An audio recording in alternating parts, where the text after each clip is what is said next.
Oh, look at this. Hi, Felice. Oh, can you see him? Okay. Yeah.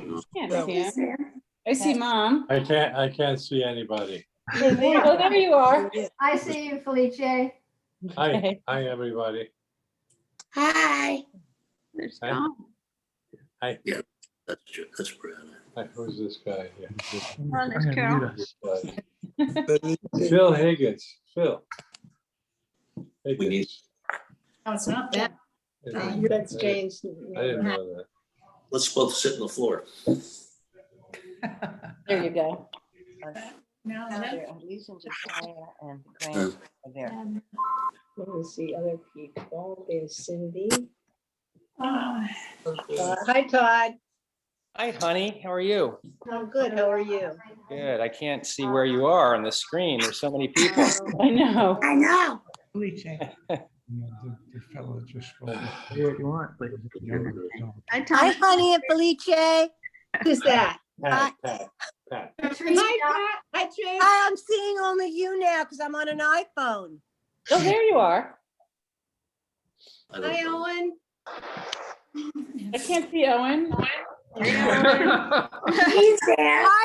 Hi, Brad. Hey, everybody. Hey, Patricia. Hi, You. Laura. It's so good to see everybody. You too. Hi, Laura. Let's see. Hi. I'll say hello. Oh, there we go. I am absolutely confused, overwhelmed Jessica. by this You ready with that? event. It's more Hi, than they ever Todd. taught me anytime. Hi. Who's ever saying that? Waiting. Patricia. I Patricia. There's called all my Jessica. kids this morning to find out what to do and how to Find do out it. where you are on this. It's down in Florida. Scanning a crowd. There you are. I'm missing half the people. Hi, Owen. Willet back there? They said, Hi, Patricia. Hi, Rita. I Can see you you see now. our family here? Hi, Laura and Let's see, Cindy. let's see. This is wonderful. Sit over here for a minute. I agree. This is cool. Hi, Jane. Jane's on the phone. Or she's not. What is she doing? Piper says Riri's so cute. She is so cute. Oh, Riri, you're so cute. Hi, Jane. Hi. Yeah, Jane, this is. Patricia. Hi. Patricia, how are you? Good. I'm so sorry, Jane. Good to see you. Please, Wait, sit in. Yes, hi, oh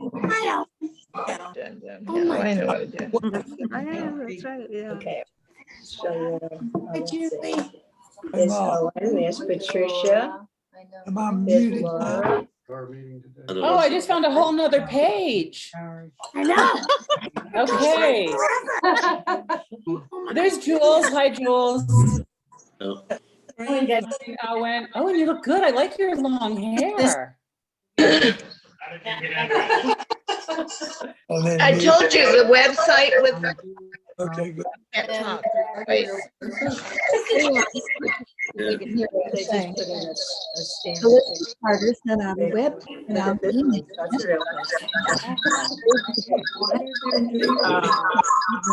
Hi, Laura. We see you, I Felice. just saw you. I see you. So you didn't get her email. Someone's Here. I'll take it. Somebody's echoing for sure. Someone has two of them up. No, I think it could even be one. So, Elizabeth, could you mute everybody, please?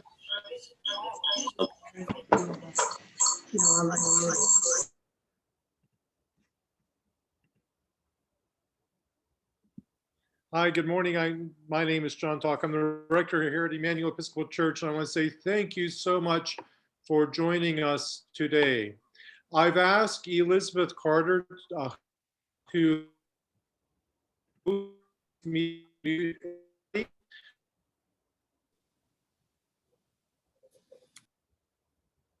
same room time and it's causing some feedback. If that happens to be you, if you would please mute one or the other of your machines so that that problem could be resolved, I would really appreciate it.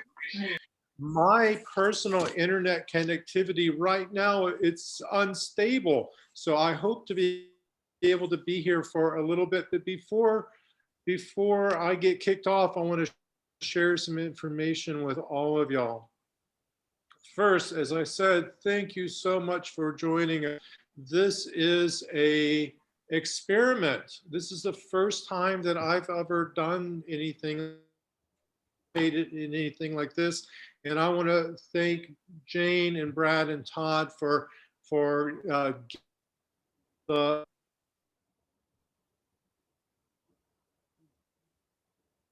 emotional space.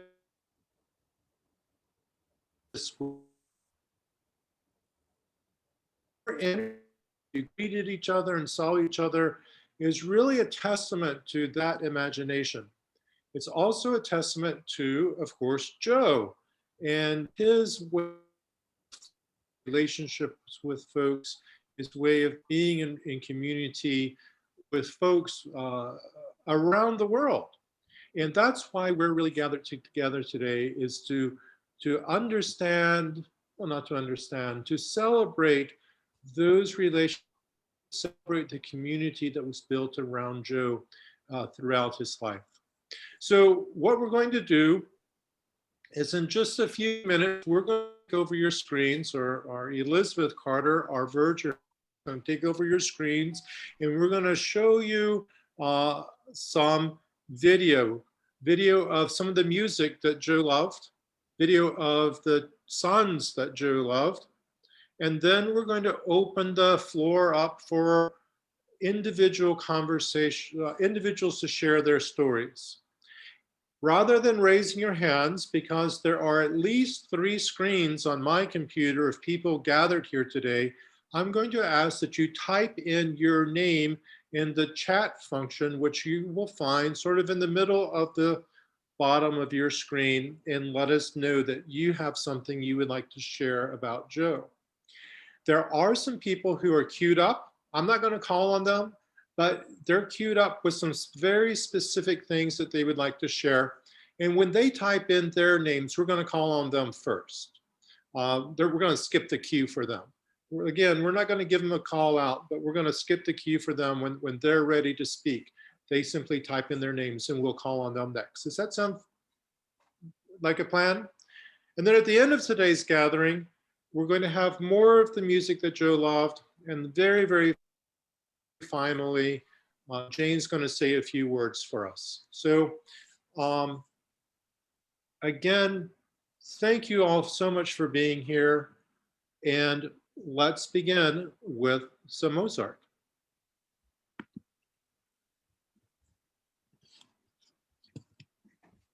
1 second. I'm going to share my screen.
Hi, I'm Todd. I'm Dad's second son, and just want to start by saying that my dad was a great dad, and love him very much, and miss him very much. He had a very blessed life in that, he had wonderful relationships, people that he loved and loved him very much in his life, and he had so many passions. And he was able to kind of, most of his career, was able to kind of take some of those passions he loved very much and integrate them with what he did for, for a living. So I'll talk a bit about, his relationships. I'll talk a little bit about his, his career and about his passions. So starting, with his parents, he had my grandparents were absolutely wonderful grandparents. Moo was this kind of person who played the piano in the church and was an incredible cook of pot roasts and cupcakes, and was just a very loving mom, just a decent person. And so was he, my dad's dad, my grandfather. Just really, really good, decent, honest, and loving people. Dee was an engineer, could build anything, and cars, carpentry, you name it. But they imparted those values on my dad, who, if I think about my dad, he's a person of incredible integrity and decency, and doing the right thing. So he was very lucky to have such great parents, and also his wife, my mom, who he met when he was a junior, I think, in high school, and they were together for almost 70 years, and had a very loving, supportive relationship. And so lucky for both of them to have that. Just picture perfect relationship, for so many years. It seems that very lucky there. Had so many lifelong friends, particularly friends he made at Dartmouth.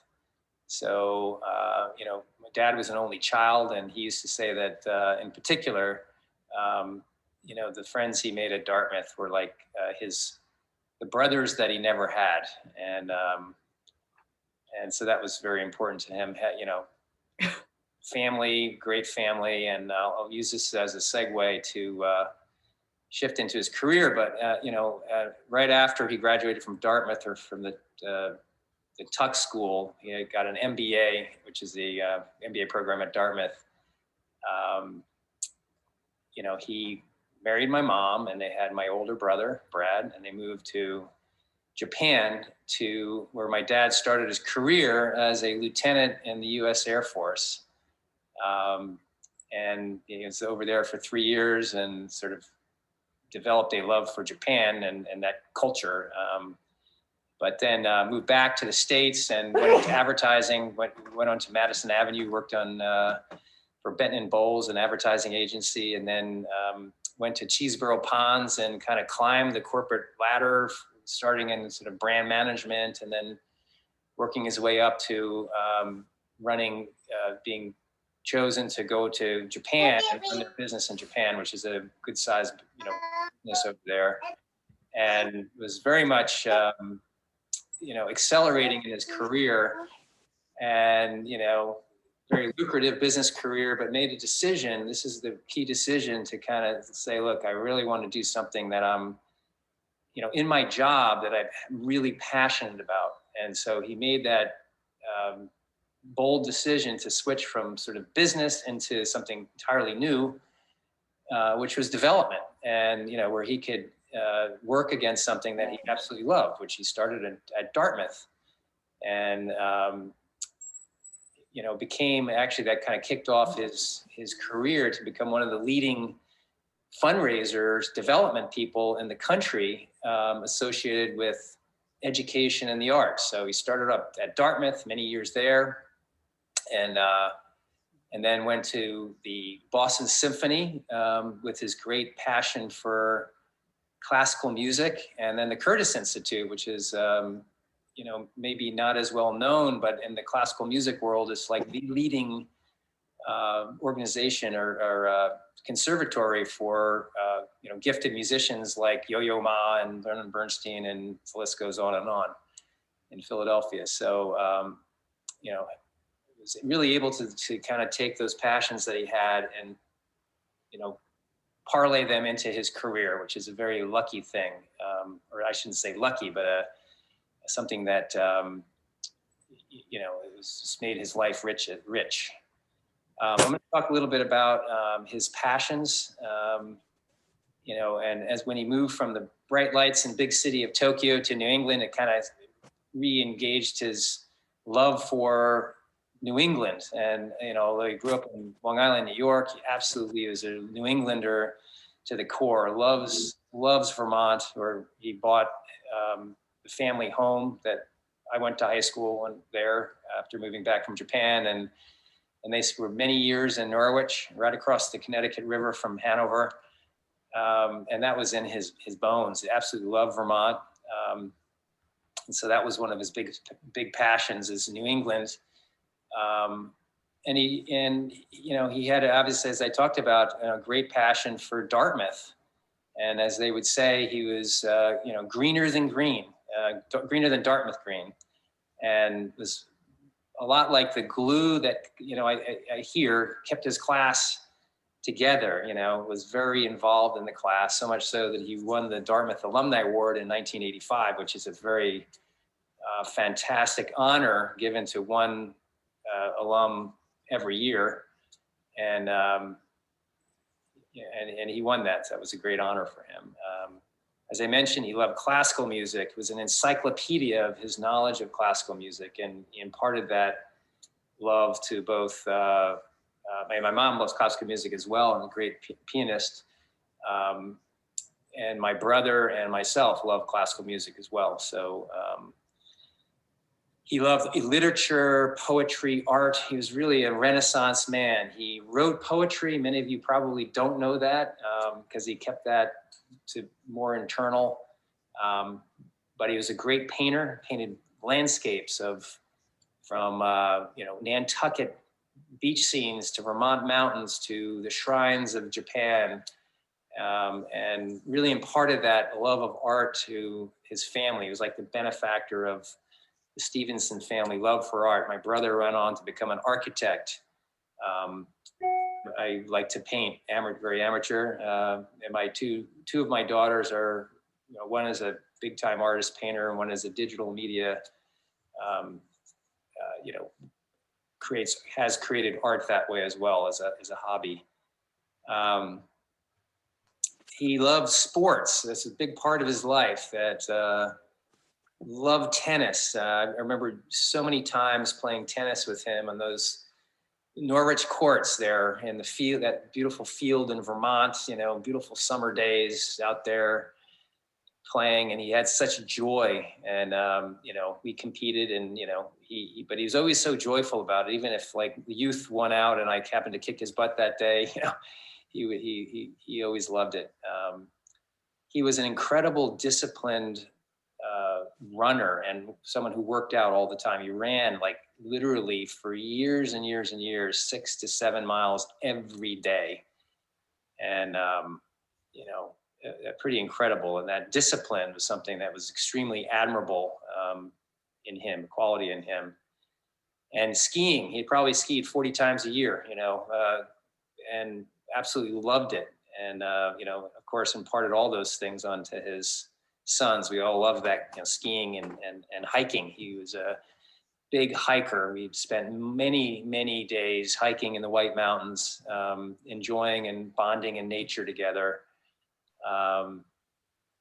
And so, he lived his life with many passions. And I would say, being able to have people who loved him so much, and he loved to have so many things that he loved doing, and then being able to do, to focus his work on many of his passions is really the recipe for an incredibly rich happy life. So, I'll leave it there and just want to say, love you, Dad, and thank you. Hi, thank you for coming. My name is Josiah Stevenson, and in this circle, if you know me as Brad. And I didn't realize that I shared the same name as my father until the first day of first grade, which is awfully late. And at that age, I think you just sort of make new comparisons for the first time. And that didn't do me so much good, because here I was, a freckled-faced kid with a cowlick, and I smashed my nose, so I had black and blue face for a long time. My dad was this dapper person, a mere less than 23 years my senior, who would put on his suit and his cologne every day and zip into Manhattan. And he was such a joiner. He seemed to always be very involved in the Dartmouth Club of wherever we were. And he was an instructor, and he advised nonprofits, et cetera, et cetera. Even church, my mom, my brother, and I went to church every Sunday, and he didn't go. And I always wondered, how did he get out of this? And then we were told one day that we were going to go to his church. And who rose up to give the sermon but my dad? And it was published in a magazine. And he was a deacon of the church, and I didn't even know. And the other thing about his work life, one time he left a job and went on to a new job, and he read to me a letter that someone wrote who worked for him. And the letter was all about how he treated everyone with respect, and he was the best boss. He never raised his voice, on and on and on. And he folded it up and said to me, that means so much more to me than the letter from the president. I learned something new about him that day. In regard to leadership and parenting, he led by example. He never said, kid, you watch too much TV. You don't read enough. He simply read a lot and didn't watch TV. He had over-the-top passions for running, skiing, music. I'm convinced back in the day, back when I was learning my name, he was looking at himself in the mirror and said, I'm not as svelte as I could be, because it seemed like he started this low carbohydrate diet. He stopped eating lunch for the rest of his entire life. That's only a slight exaggeration. And he picked up running, and he ran every day, 7 days a week, unless he skied or played tennis. Skiing, he always wanted to be the first one on the lift, ski through lunch, of course, we've established that, and be the last one off the mountain at the end of the day. And music, we grew up with music. He played music during dinner. My grandfather made, up of many things he was a great woodworker. He made a cabinet that was about 4.5 feet tall by 3 feet wide, double doors. And in it, he had not his record collection, but his opera collection. All the other records, millions of records, were elsewhere. So anyway, but my fondest memories were with him as a companion. We did, again, over the top things together with my brother and me, or just me. I just remember, the day after Thanksgiving, we were still living in Westchester, which means I was less than 7th grade. We put our skis in the car at 4:30 in the morning and drove through a snowless New England all the way to Killington, Vermont. And it was all brown. There's one mountain with a strip of snow on it. The most boring mountain of all, Ram's Head Mountain. And we skied that up and down, through lunch, of course, all day long, and drove 4.5 hours back. And that was standard stuff. So we could say we skied the day after Thanksgiving. I most love of all, though, I have to say, we've skied forever, but my hiking with him, one-on-one and with others, with my brother. I was doing the 48 4,000 footers by chance, because I found that I had done a whole bunch, and I realized, I could do them all. And I got my dad involved, and we started hiking together. One time, and for instance, we drove to the trailhead at Mount Adams, which is one of the northernmost presidential mountains. And it was raining, and we drove there, sat in the car, and he said, "Do we really want to do this in the rain?" And I thought, my real dad would never say this. Imposter, I want my real dad back. And we went, it wasn't bad. But in the presidentials, you get to a certain point, there's no trees, it's all alpine, tundra, and beautiful. But it was boggy, you couldn't see more than 10 feet in front of you. I just remember, these rock cairns would appear like aliens and drift by. And it was an incredible, surreal experience. And I realized then that these things that I did with my dad there are always obstacles to overcome, like Ulysses or something like that. Some form of physical exertion. And then hopefully, not hopefully, but unmistakably sometimes, some moment of beauty, sort of a aesthetic epiphany that happened. And that was on the top of that mountain. It was just something I'll never forget. Another time we hiked Mount Carrigan, and I brought a friend and he brought a friend, and we went in his friend's car, which is really small, and 4 men in a car after a hike is something you don't really I wouldn't recommend. But it was a good day hiking. And when we were driving back, I said, "Oh, turn on the Red Sox game. They're down 3-2 in the league championship series. If they lose, they're done." Turned it on, and it was late in the game. They were losing. And eventually, of course, it was not looking good. 2 outs, 2 strikes, 9th inning. Dave Henderson was up, and he hit a home run. And the car just practically exploded on its chassis. But that very moment, we had driven over a crest, and there were the hills of New Hampshire and the setting sun. It was the most beautiful moment. It was like sensory overload. And that was like a typical thing with these adventures. So because of COVID, the last time I saw both of my parents in person was in July. I spent 3 weeks trying to help them, downsize and move, which they were doing. And my mom and I were cleaning out the room off the garage, and things were going out in droves. And then top shelf, everything, I don't want. And then she pulled out this, I don't know what this is, let's get rid of it. And I realized that this was my father's, it says, the Stevenson ski diary. And I said, "Mom, this is priceless, at least to Todd and me." And I took it home and I reread some of it and read some of it for the first time. And it started out as, the first season was like, it would say where they went, where we went, and the temperature, or then a note like car trouble. But then it became a real true diary. It was personal. It was about being a husband, a father, a grandfather, which is the best part with the kids, my kids learning to ski, to read,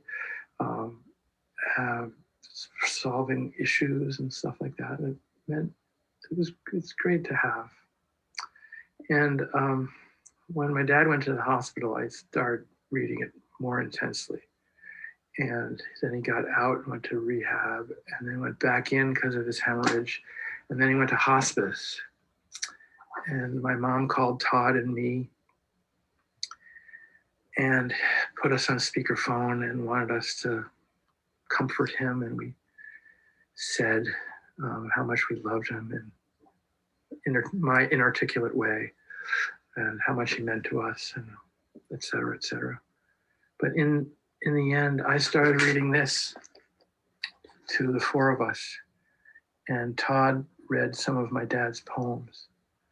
And it wasn't us who was comforting him.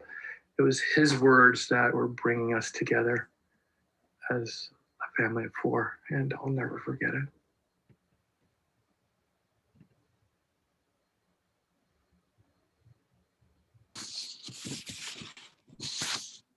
All right. Thank you, Brad. Thank you, Todd. Those were absolutely beautiful. And I know, at least for me, I got to know your father a little bit better. I'm deeply intrigued by his writing. It's not something that those of us at Emmanuel got to see or read. And I know that Julie has one of his poems, if she would like to join us. And I also know that there are some of his ski journals floating around. If someone would like to read from that, I think it'd be really, really very cool for all of us. But Julie, are you there? I'm here, yes. So I'm going to be reading a poem called Wilton Pond, written on June 23rd, 1974. Can you hear me like this? Yes. Okay. Okay, it's called Wilton Pond. The pond deep traverses my horizon and answers for my depths. Heavy laden with June green rich, it has mirrored the changing days, never the same. And today it steals the gray skies and rain of separation. Yesterday we celebrated the togetherness of our goodbyes in the lightness of a first summer day. That day, the sun reaches its northernmost place, hovering as our relationships. That sun in the pond traversed my horizon. Parting, leaving, going away, cuts time on the perpendicular and leaves the pond frozen in my heart. Like it stood a cube in December rock, but its changeness will be my everyday colliding with the next breath. As I multiply, the pond shifts. Silt builds from the belly. Stones crumble and salute differences. We're one in change. The water heart of your reflections speaks to my collisions.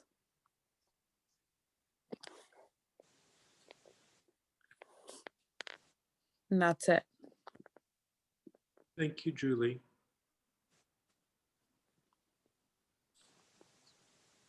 And Brad has a piece. Yes, I can chime in here. I've got a selection of the ski diary that my dad referenced that's also acting as my background right now. This first one is from 1977, February 10th, Ishiuchi, which is a Japanese ski resort. Memorable but forgettable trip for us. Most crowded 3-day winter weekend. JMS, Jane, and JS, Josiah, arrived in Ueno Station for a very late 11:20 p.m. green car ride, but arrived in a mad scene of bodies, hordes, special trains, and tracks, and missed the train. Took the non-reserved Juyuseki train, 12:18 a.m., got seats, hard and straight, and 4+ hours later, arrived in Yuzawa in a blizzard, 4:17 a.m. No taxis, no buses, hiked to the main road, number 17. Hitchhiked. The first car stopped, took us to Ishiuchi Lodge, hiked up the mountain, arrived in a warm nook at 5:10 or so a.m., sacked till 11 a.m. Jane had good skiing all day, or Josiah had good skiing all day till 5 p.m. Jane cooled it. Snow coming down all day, skied every trail. Ichiban Ue to bottom, snow terrific. Kiri, excellent. Skiing well. Retired to Cozy Lodge. One full day. And then maybe as a contrast in the diary entries, this one is from 3 years earlier. It's titled Okemo, which is a mountain in Vermont, and it has 2 parts. The first was written by Brad. Early start. Found Okemo a nice family area. Well-cut trails, good start of the week. And then Josiah. The family is in the throes of a decision to move to Japan. Todd upset. Josiah confused. Jane, Brad seemed to want to go.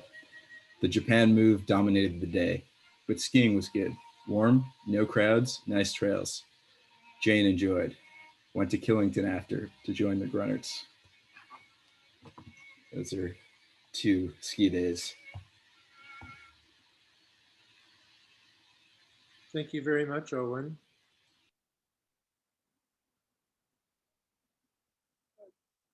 I'm sorry, I'm just sitting here. I don't know about the rest of you, but I'm sitting here stunned at at what I did not know about Joe and how beautiful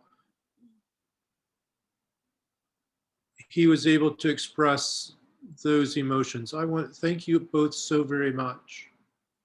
Just as a reminder, if you would like to share a little something, please type your name into the chat box below. And I think we're going to go to Ed. If you would unmute yourself and share what you have to share. Okay, I have the fortune to be a longtime friend, an old friend of Joe's, and that description fits two ways. I graduated high school with him, so I was certainly a contemporary. I got to know Joe in the 6th grade because he went to elementary school in Valley Stream, and I went to another one that was close by. We played in a basketball game and I guarded him. And it was interesting because by the end of the game, we kind of felt friendly toward one another. From then, we both went to Valley Stream Central High School. And each day in junior high, 7th grade, when we were there together, we would meet every day on our bicycles and bike to school. I'm sure all of us have people who are meaningful and special and leave us with many wonderful memories and times together. Unfortunately, we were able to keep in touch to some degree through our entire lifetime. And for that, to me, is a terrific blessing. And so Joe certainly was one of those special people for me.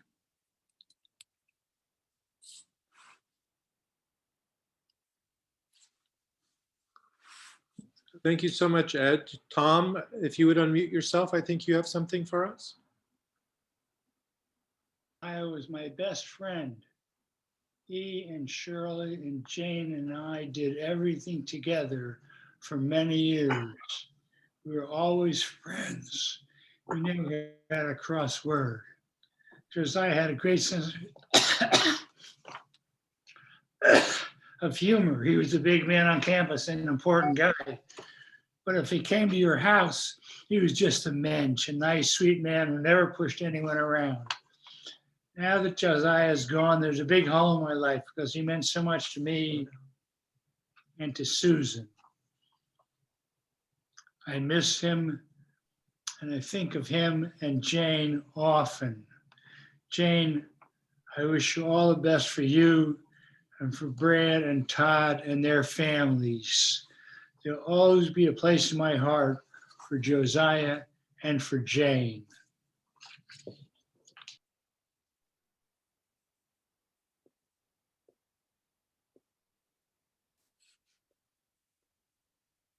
Thank you ever so very much.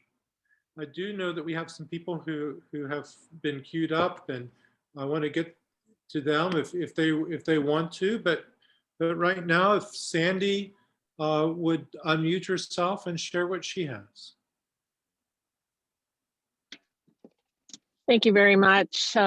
Joe, can you hear me okay? I'm in the car. I apologize for that. Not necessarily appropriate for this important day, but nonetheless, Joe entered the North Carolina Symphony world in 2009 when Jane and Joe moved to Pinehurst. I was very fortunate to meet him in my role as president and CEO of the orchestra in 2011. And our organization has been the fortunate benefactor of Joe's rich and diverse life experiences, including his tremendous love of music. We are forever thankful to him for his leadership as a member of our foundation board, as a fundraising advisor, and as well as a deep lover of music. And we extend our deep condolences to his family. And I am so grateful for this time with you and to understand Joe even more than I could have while he was walking this earth. So thank you very much. Thank you very much.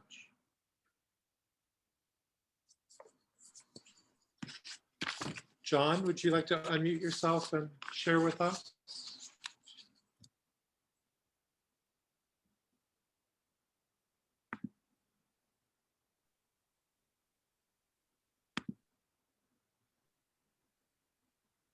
John, we're not hearing you. I don't know.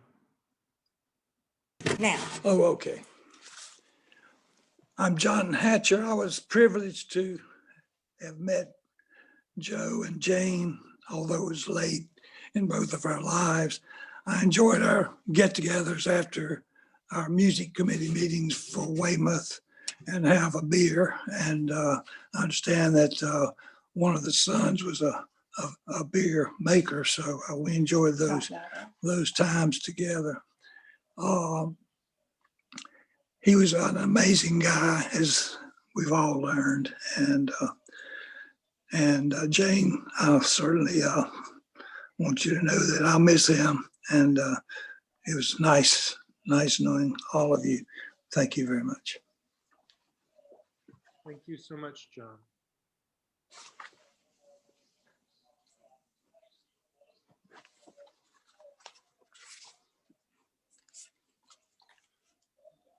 Are there others?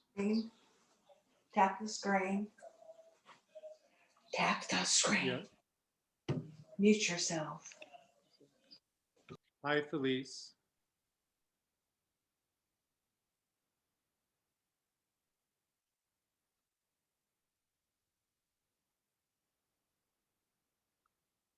I have a message from someone named Felice, who's on Helen's machine. If you would like to unmute yourself and share with us.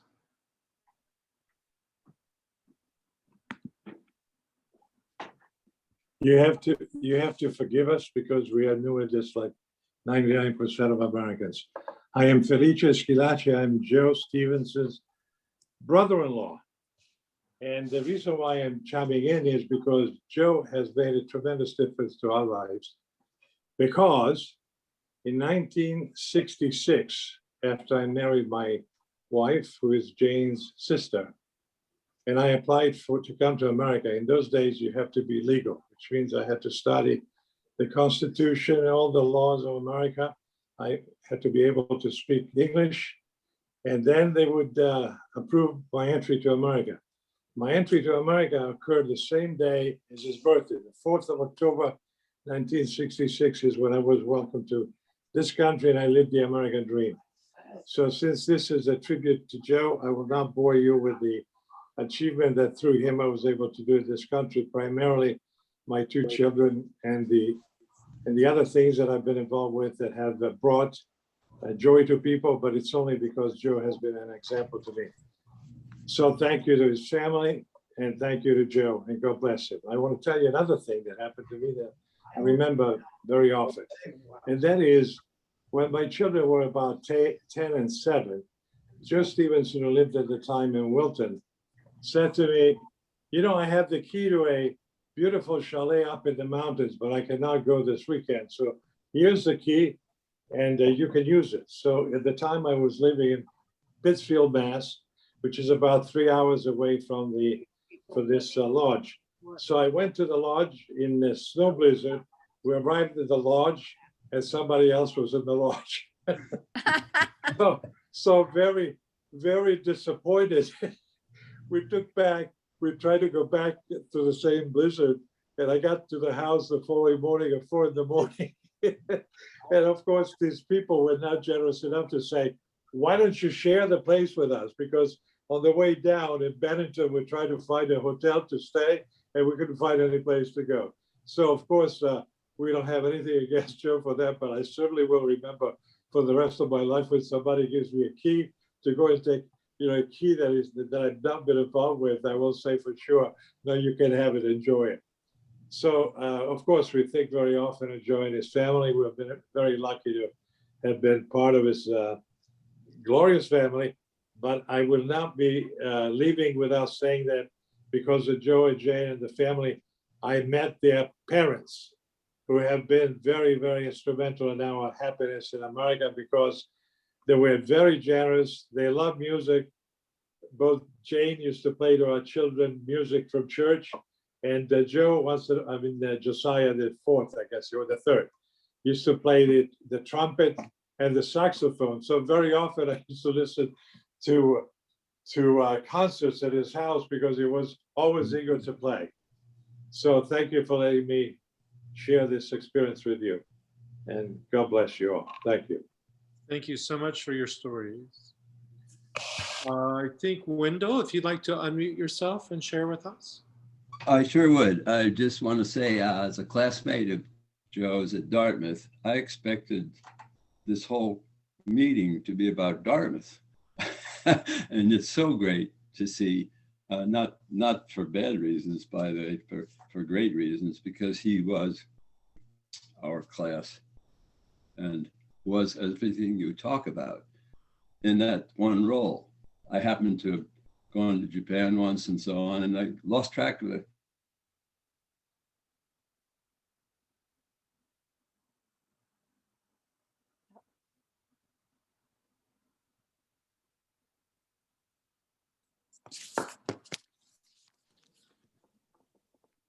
Hadn't seen him in a long time, and I heard a couple of things, but not ever anything like what all these things you talk about. This day has presented to me what I hope someone would like to do about my life. It's a marvelous story that we didn't know. And thank you so much. I met him, by the way, in the hot tub of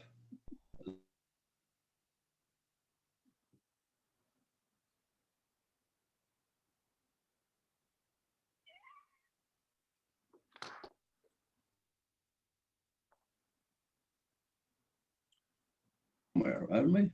And that had been many years. And said, yeah, Joe. And I said, oh, Joe Stevenson. And I then learned all that I remembered from those days, which was relatively nothing. Thank you so much for these stories. Marvelous. Thank you for your story and for your love of Joe, Wendell. Elizabeth, I think that my internet connection might be a little bad. If you would be prepared to take over in case you lose me, I'd really appreciate it. Is there anyone else? Yes. Yes, of course. I am Peter Wardle, classmate of Joe in the class of 1957 at Dartmouth College. And I want to welcome, I see in our crowd here now, Bob Avalizzi, because Bob is a neighbor of mine here on the left coast. My second poignant memory of Joe takes place one evening following a Dartmouth football game. A group of classmates gathered at the Stevenson home in Norwich, Vermont. I've forgotten who won the football game that day, even who we were playing. Yeah. What I do remember is the high spirits and great food served by Jane and her crew. Most memorable was the music we played and listened to above the din of the dinner party. Yes, it was Mozart. We heard his 21st and 14th piano concertos. Joe really loved this. I wonder if this event triggered his move to work with Seiji Izawa and the Boston Symphony, followed by VP of the Curtis Institute in Philadelphia. Music was in Joe's soul. Thank you, Joe. Thank you all. Thank you so much, Peter. Charlie, if you'd like to unmute yourself and share with us.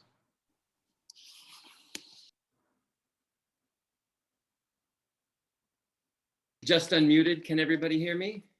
Mm-hmm. Great, thank you. My name's Charlie Wise of Dartmouth 78. I had the tremendous fortune of being an intern in the offices of Development and Alumni Affairs in 1977-78. Joe's first year when he came back from Japan with the family and served as director of the what was then the Dartmouth Alumni Fund. So I imagine I'm one of scores of lucky individuals who benefited from Joe's mentorship. In my case, very early, even before the start of my professional career. But in addition to that mentorship and some fun runs that we had together, never got to ski with Joe that I can recall, but he also inspired me to Japan when I spent a year after Dartmouth before going to business school, to which he had also encouraged me, and I think may well have written a letter of recommendation. But I wound up spending 8 years in Japan, not too long after. And one of the high points in my many, let's say, engagements with Joe over the years was as part of the Dartmouth Club of Tokyo, in which he had been active during their years in Japan. Joe was very instrumental in encouraging Seiji Ozawa, the conductor music director of the BSO, to accept the Asakawa Award by the Dartmouth Club of Tokyo, named after the first Japanese who had attended many years before. And those are just a few of the pieces that I recall from now way back, that latter Asakawa Award and Joe's involvement through Seiji Ozawa was perhaps in 1990. And I'm sad to say that a number of years sort of fell out of touch, but my wife, Cheryl, also a Dartmouth grad, and I had the total joy of seeing Joe and Jane at their 60th reunion in 2017, coincided with my 40th, I guess that was. And also to visit them in Pinehurst a couple of years ago. I wish I'd gotten to see him more recently, but I will never forget how inspiring he was to me in so many ways. Jane, we love you. Brad, Todd, thank you. Glad I got to join. Thank you for joining us, Charlie, and thank you for your relationship and love with Joe. Jack, if you'd like to unmute yourself and share with us. Yes, can you hear me? Yeah. I had the privilege, and I consider it a privilege, to have known Joe since we were at Dartmouth. We graduated in '57, but I really got to know him the last 30, 40 years. And in the last probably 20 years, we talked on the phone at least once a month. We sent emails. I was always impressed with as one of, I think it was Todd said, his passions. And I think his greatest passion was for his family. He was proud of Jane and what she had accomplished, and proud of both of you, Todd and Brad. He was one of the great alumni of Dartmouth in his commitment to the school. And he was the person that kept our class together over the years and moving forward. So I just feel it was a privilege to have his friendship and also the friendship that we had with Jane. Thank you so much. That's good. Very good. That's it. Thank you so much, Jack. Vic, I'm wondering whether or not you would like to share with us. If not, that's okay, but I see your hand waving in front of your screen. That was enough. And I'm gonna, and you're going to have to unmute yourself, I think. Unmute. Am I high? Can you hear me? Yes, sir. Okay. Thank you. Thanks for noticing my waving, flapping hand. What can I say? My friend Joe has gone. I miss Joe. I miss him daily. We We, meaning Jane and my wife Joan and myself and Joe, became good friends in the fall of 2008. We both moved here from Vermont at about the same time. We met, we can't really remember exactly where we met, but I assume it was through Emmanuel, which was so important to all of us. As we became friends, we became best friends. Joe became my best friend during the years that we lived together. We had so many things in common. The Vermont connection. We lived in different, I lived at the ski area. We lived at the ski area in Sugar Bush, Vermont. Joe and Jane lived in just south of us. Joe and I were the same age. We had so many things in common that came out during the time we spent together. We had the big connect for all of us. We shared our anniversaries the same date, a year apart. Joan and I were married on September 1st, 1956, and Jane and Joe a year later in 1957. That was a great reason to celebrate probably every one of our anniversaries together, which led to another cornerpost of our relationship, as Joe called it, fine dining. We enjoyed so many wonderful lunches, dinners, holiday meals, celebrations together around Moore County and also at each other's home. I started my comments by saying I miss Joe. And I do, because he is a part of my day. Each and every day he pops up and he's there. We shared golf together, many happy times on the golf course. Both avid Red Sox fans, through the good and the bad. And in recent years, the years we knew each other, it was all good. The Boston Patriots. When we weren't golfing, dining, kibitzing at Emmanuel, and other involvement, you would probably find us with our heads buried in a New York Times crossword puzzle. And that became another connect for us for many, many years. I cherish the friendship. I cherish the friendship greatly. Joe, I miss you dearly. And Jane, we miss you dearly. And look forward to the day when we are through the pandemic and we can reignite the friendship and the love.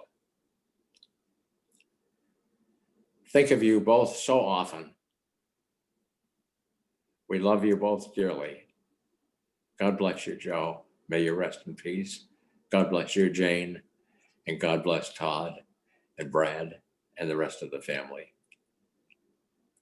Thank you.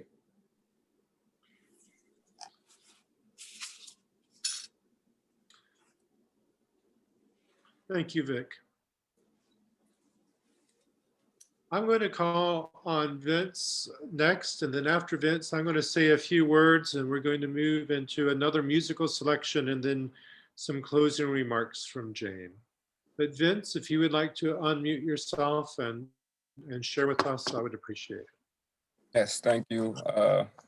Thank you, Brad, for inviting me to this, as well as Ms. Stevenson. My name is Vince Wilson. I work at the college, and I've had the pleasure of working with Joe in the class of 57 since their 60th reunion. And ever since the 60th reunion, I've kind of Joe and I have grown to get to know each other.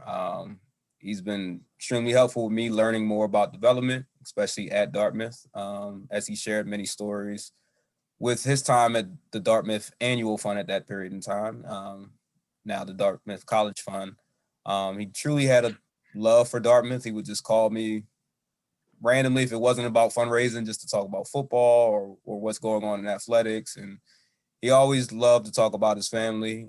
It's been many a times on Zoom. I got to see Miss Stevenson in the background as she helped him try to figure out computer problems. And many times that I had conversations with him and Bob, and we would start talking about Dartmouth College Fund, and then we might go on a 30-minute tangent about everything under the sun, whether it's sports, politics, life. But I truly enjoy those moments.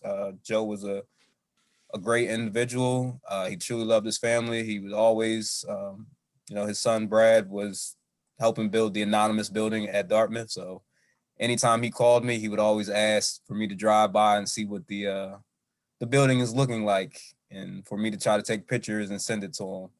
But Joe truly was a one of a kind. He truly did love Dartmouth, and he got me to learn a lot more about Dartmouth coming in, not really knowing anything about fundraising, not knowing anything about the college. And now I've kind of truly been ingrained into the Dartmouth culture and learned a lot. So I'm thankful for Joe, thankful for meeting him at the 60th reunion. He was extremely warm with him, Jack.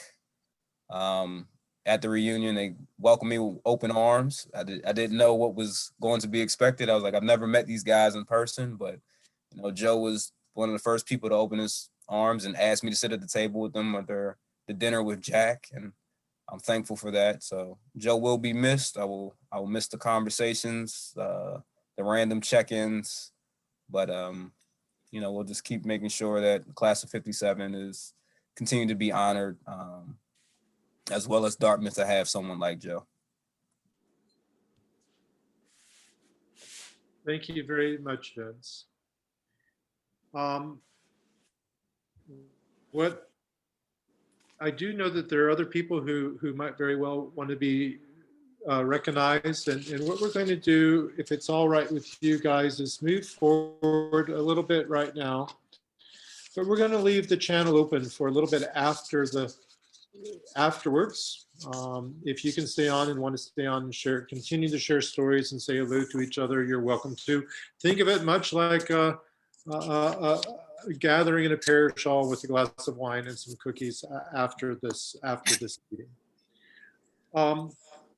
So we've heard from people today who have known Joe from when he was a child, literally people who met him as in elementary school, people who went to college with him, people who knew him as a young adult, people who he met here in Southern Pines, Pinehurst.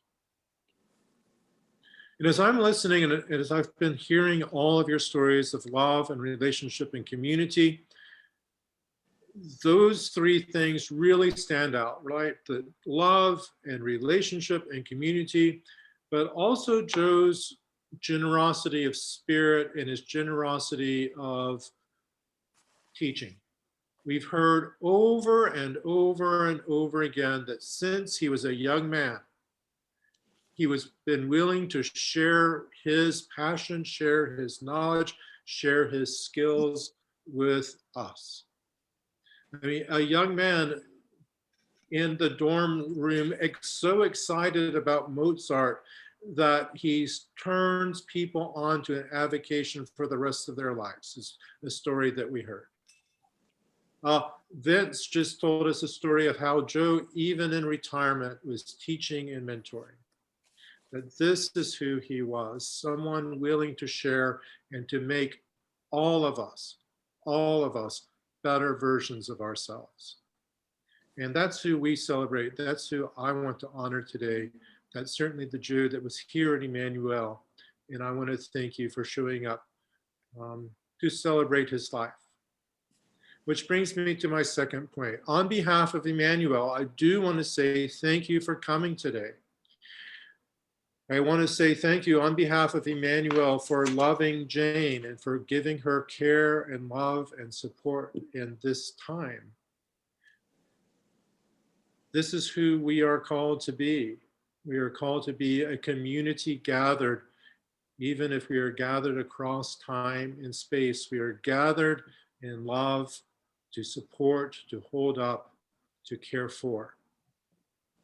That obligation to love and support and care for does not end when this Zoom chat ends. That obligation never ends. Rather, we are called to be for each other forever. Now that has real practical implications in the coming months. Right now, today, Jane is surrounded probably by 85 to 90 people on this call, if you count people who are here as couples. But March and April and May and August are coming. On behalf of Emil and myself, I ask that you continue to love Jane and her sons. You continue to reach out to her, surround her in love and prayer, continue to send her notes and remind her that she is part of this community which she has helped to create. And now, let's go into our final musical selection and then some words by Jane. Again, we will leave the meeting open for a few minutes after we officially close for more conversation should you want. That will be probably unmoderated, but it is a time for us to gather together in conversation and love. Elizabeth, can we get the next selection?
Yeah.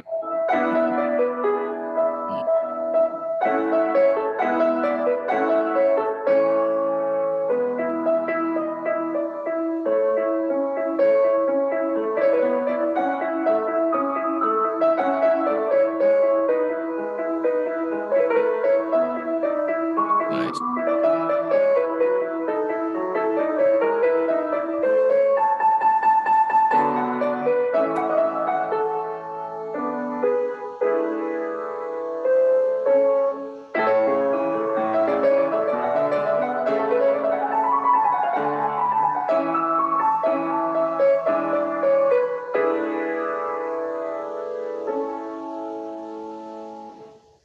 Joe and I had our special name just for each other. For both of us, it was the same name. And it started after a friend's wedding, just a few months before we got married. Everyone was saying it to each other and to us after the service.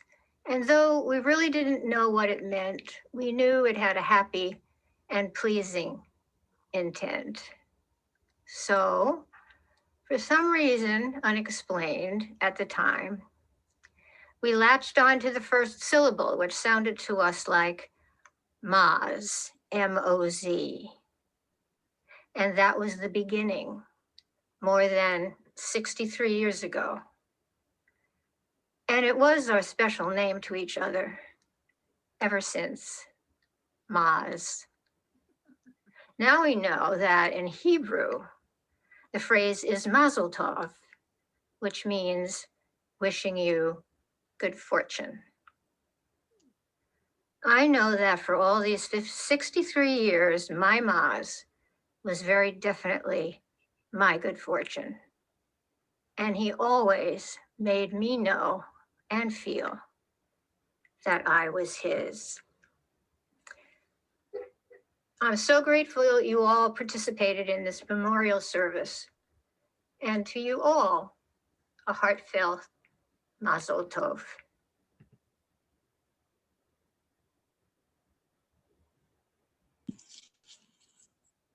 Thank you, Jane, and thank all of you who participated today. I ask that God, the Father, Son, and Holy Spirit continue to bless the Stevenson family and everyone here. Now let us go forth in love to serve our risen. Thanks be to God. As I said, you are welcome to stay on the call as long as you would like. If you need to get off, you're welcome to get off now, but you're welcome to stay and share stories or simply to chat back and forth with each other. This will be unmoderated. May I say a few words? My name is Bill Breer, class of 57. Joe and I didn't know each other very well in college, although we were both on the Interfraternity Council together. But we really got to know each other in 1959 when Joe was in the Air Force in Tokyo, and I was a student escaping Stanford Law School and studying Japanese in preparation for the Foreign Service. We saw a lot of Joe and Jane during that year, 59-60, largely through Dartmouth clubs in Tokyo, Dartmouth club meetings in Tokyo. When Peggy and I left Yokohama in June of 1960, Jane and Joe came to the Yokohama port to see us off. And then we met again in Japan when Joe was assigned there with the company. And I was by that time in the embassy and spent a lot of time together. And I remember that I think I was in that snow description that somebody mentioned a little while ago, late at night, climbing up a hill in a snowstorm to the inn where we were staying. I was late getting there and got off the train and climbed up the hill, but we had a great time. And our sons were in the same school, the American school in Japan together. And we had a wonderful, wonderful time. Everybody has covered a lot of the things that I was going to say, so I'm not going to repeat. But Joe had many passions, but the three that come to mind to me are music, which was mentioned, and all of his participation in music productions around the country, and his relationship with Seiji Ozawa, who was one of the world's leading conductors at the time. Dartmouth, I think Joe had green blood. He was such a Dartmouth enthusiast, and he held nearly every alumni post from class president on up. And then Jane, of course, was his main, not the last passion, but his main passion. I saved the main for the last. And Jane as she said, was just wonderful. And she took marvelous care of Joe through some really horrific medical times, and it kept him going. It was just wonderful. So thank you very much, Jane. And thank you for allowing me to participate late. I was having Zoom troubles. Thank you.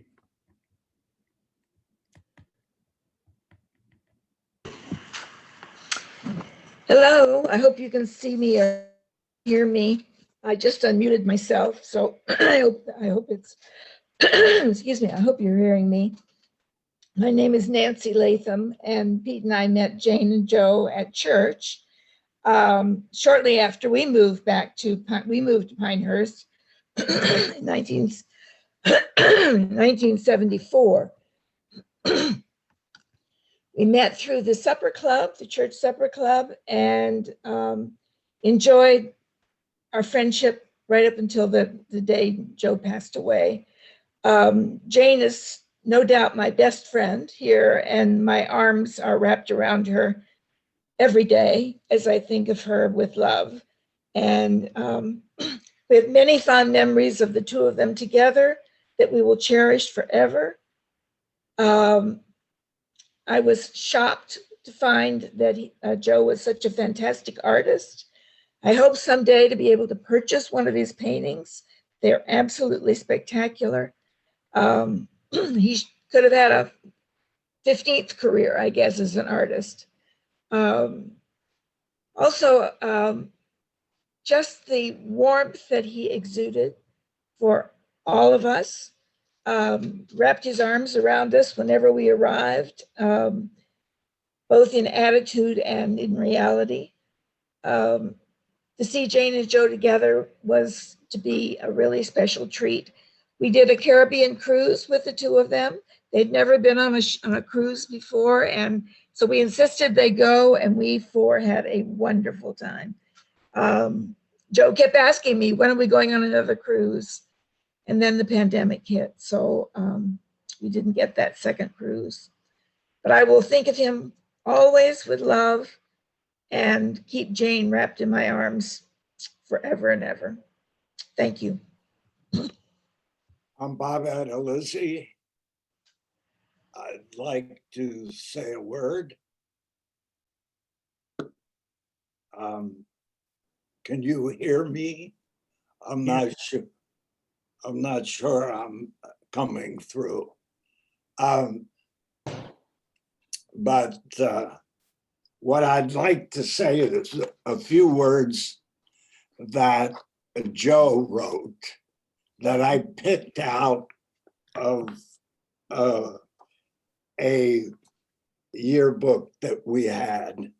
And Joe was talking about his decision to return to Dartmouth on his at our 25th reunion yearbook.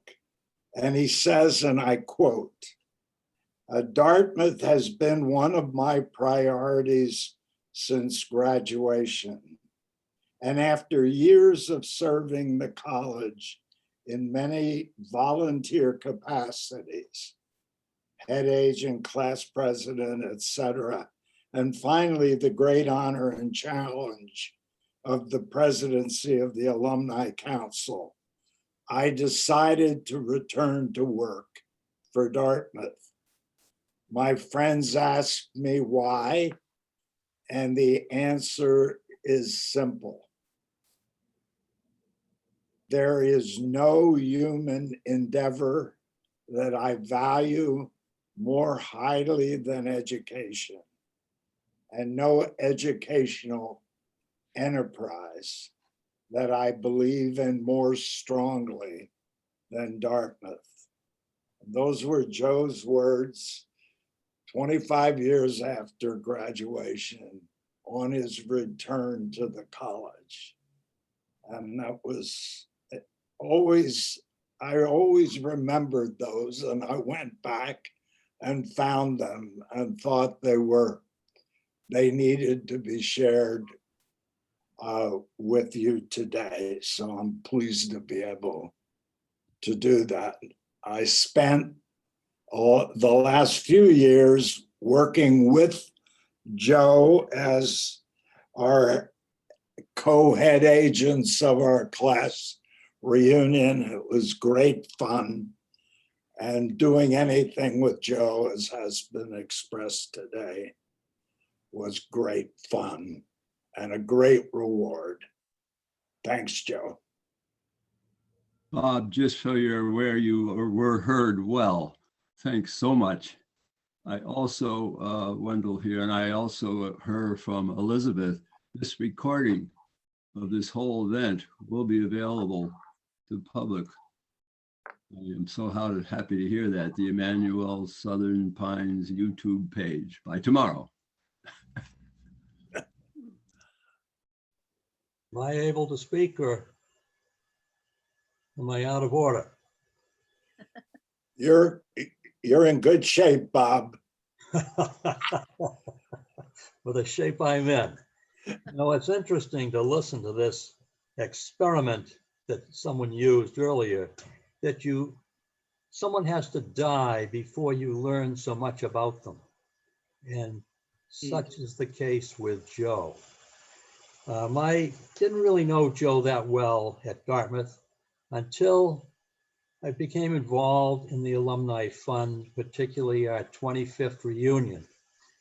We had raised about $70,000 in the 24th year. The college thought that we might go to 650,000, 700,000 in the 25th year. That wasn't even exciting. No one get on board with that. So with Joe's good help, we decided we'd go for $1 million. That was outrageous. But we started off, we got a great team together. Bob was on that team, and Jim Dalton and Eric Eichler and a whole bunch of guys. And we made $1,009,000. And the night before, we were at 900,000. I wanted to pack it in. I was pooped. And Joe said, no, we're going to have a meeting and we're going to lay this off, the other 100,000, with about 10 of the biggest hitters. He called them together.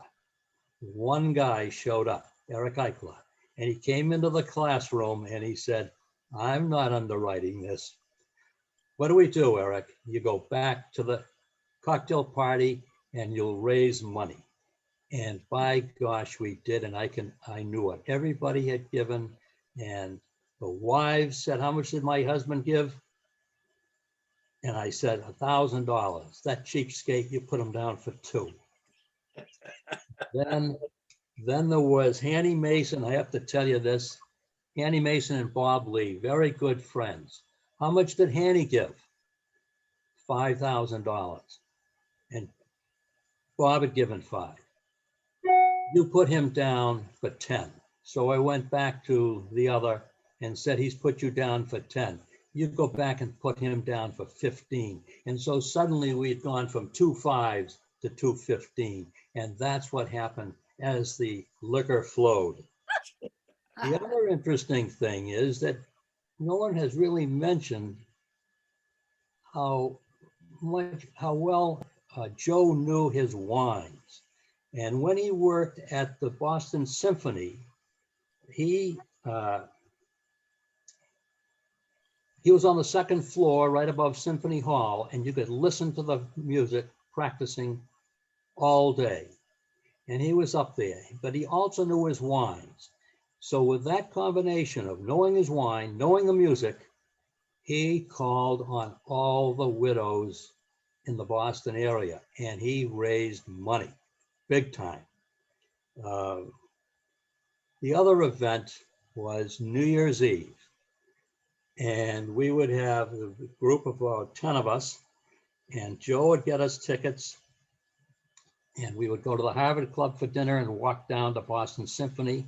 We had seats at 2 tables right on the dance floor. They took out all the middle seats, and that was a dance floor. You didn't dare get onto that dance floor because everybody wanted to say that they danced there. But Joe frequently got us tickets for people that came into town, and I can go on and tell you stories, wonderful stories about Joe, but it was all about fundraising, and it all started just about the 25th reunion.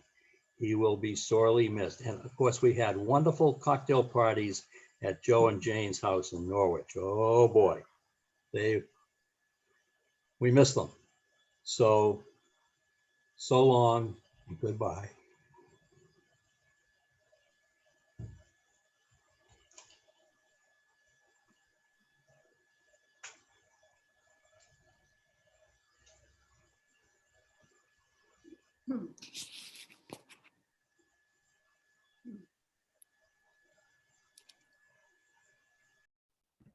Charlie Wise here. I'm going to ring off. I've got to get on to something else, but what a treat to have joined and to have heard the words from so many of you.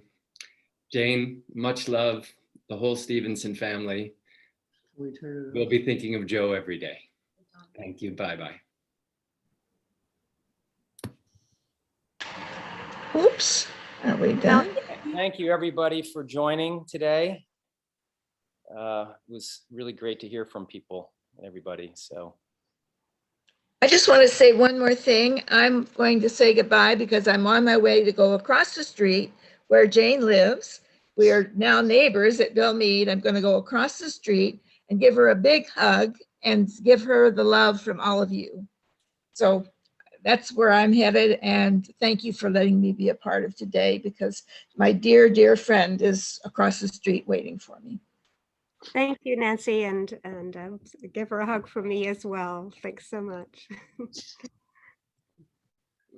And I too would like to thank everyone for coming. I'd like to give you all a hug in person, especially the people I haven't seen in so long, like Eddie Graham and the Carters, etc. We love you all and thank you very much for your thoughts.